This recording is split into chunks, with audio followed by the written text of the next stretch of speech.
جس نے خاموشی اختیار کی وہ سلامت رہا۔ خاموشی اختیار کرو مگر علم کے ساتھ۔ عقل مند اگر خاموش رہے تو فکر الہی میں گم رہتا ہے۔ خاموشی عبادت ہے بغیر محنت کے۔ خاموشی فتح یابی ہے بغیر ہتھیار کے۔ خاموشی قلعہ ہے مومنین کا۔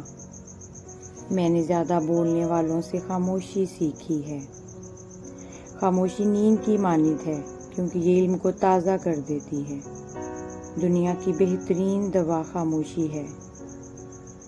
خیالات صرف خاموشی میں کام کرتے ہیں۔ خاموشی گفتگو کا بہت بڑا فن ہے۔ خاموشی دبدبا ہے حاکموں کا۔ جاہل کے لیے سب سے اچھی بات خاموشی ہے۔ خاموشی کی حالت میں بے فکر مت رہو۔